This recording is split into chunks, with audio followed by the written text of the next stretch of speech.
In this video I am talking about this brand new lens from Panasonic, Lumix 70-300 f4.5 to f.6 Macro O.I.S.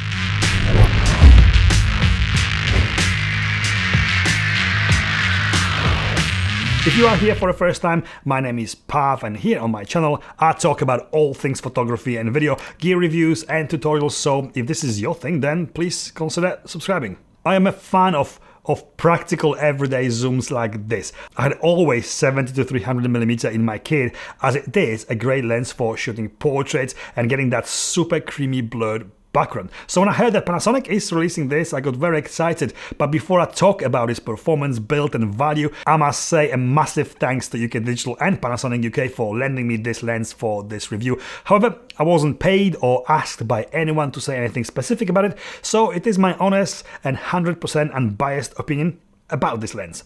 70-300 focal range is a very versatile range in my personal opinion. Maybe not versatile enough to shoot wide, but great for medium close-up and especially portrait photography. Even though it is only f4.5 at 70mm and f5.6 at 300mm, the zoom compression creates really smooth and beautifully blurred backgrounds. Zoom compression is the effect when the background seems much closer to your subject than it really is. The blurred background zoom compression creates is completely different kind of blur than wide aperture primes create. One that gives that almost 3D look to your photos or videos and a signature look of zoom lenses like this one. This lens packs bags of character and the bokeh it delivers really stands out. All the lenses, apart from being sharp or not sharp enough, can be identified by look of the blurred background, the bokeh. I know that it's kind of weird talking about the blurred parts of the photos, but a lot of lenses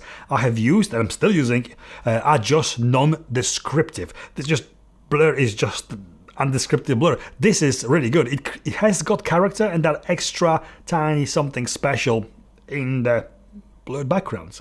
I had no issues focusing when doing portraits, but came across problems shooting generic photos. I don't know if this is just a problem with this pre-release copy of the lens and will be fixed with firmware updates in the future, but very often when focusing on something far away from me and then trying to focus on something much closer to me, not even close to minimum focusing distance, the lens would just do nothing at all. And I had to switch it over to manual every time to move the focus ring to get something remotely in the focal plane and then switch it back to autofocusing to make it work as normal again.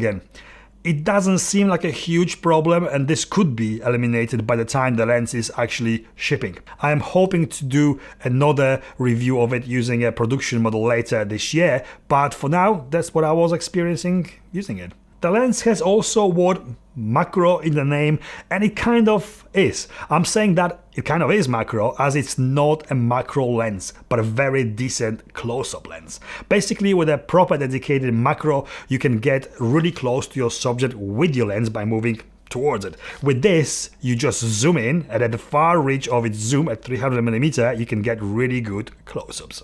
The only issue with this is that you need to keep an eye on minimum possible focusing distance. At 300mm zoom, it is 74 centimeters, and if you are at 72 centimeters away from your subject, the lens won't focus at all. That's how it is. A bit tricky when shooting handheld because you have to guess where is your minimum focusing distance if you want maximum magnification, but not a problem if you shoot from the tripod and the camera is stationary, keeping your minimum focusing distance constant. I need to mention the sharpness here.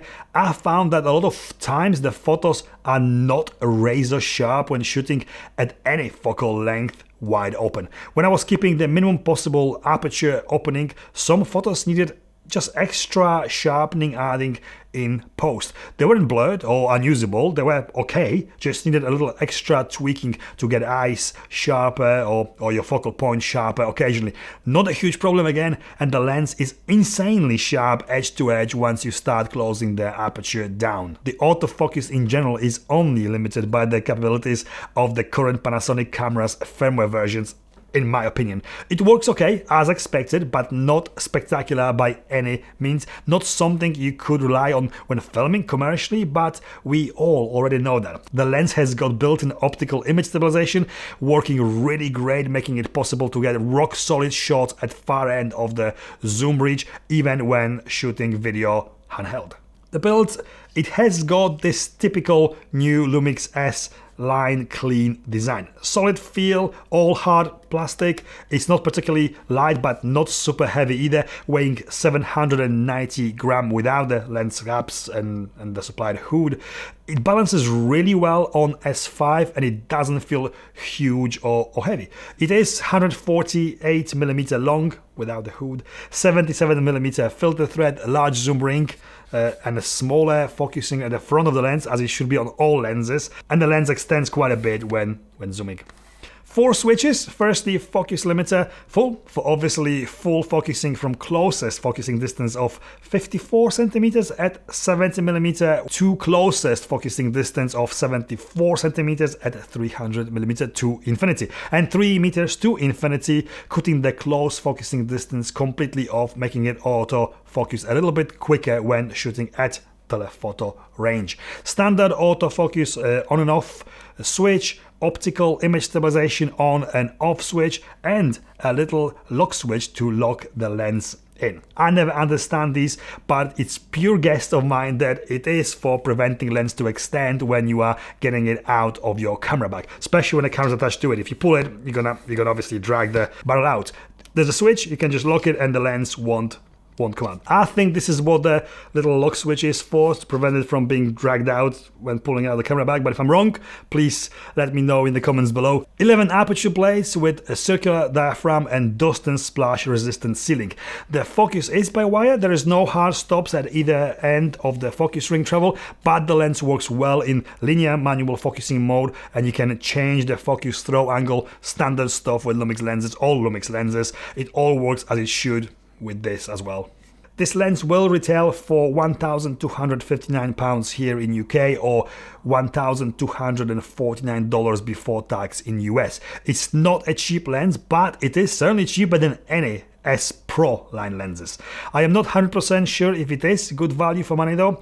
I have managed to get good results with shooting with S5, but it was not easy sailing.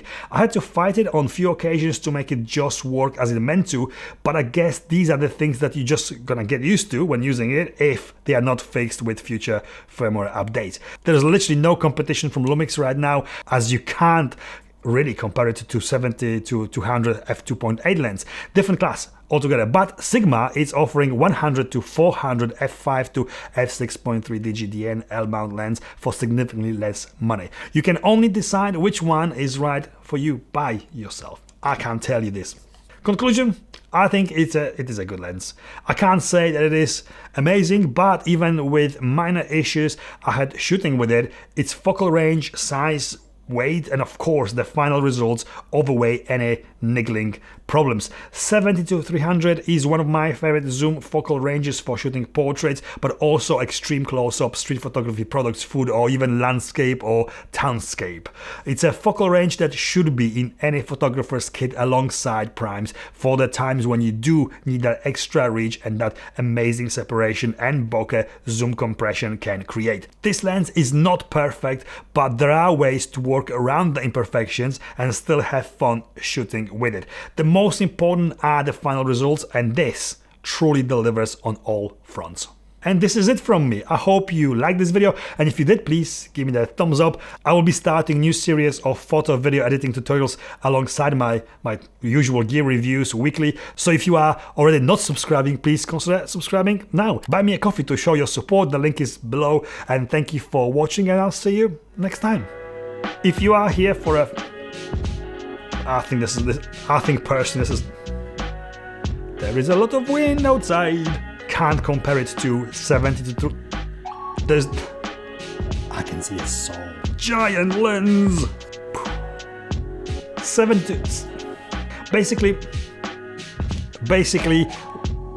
And it's a wrap.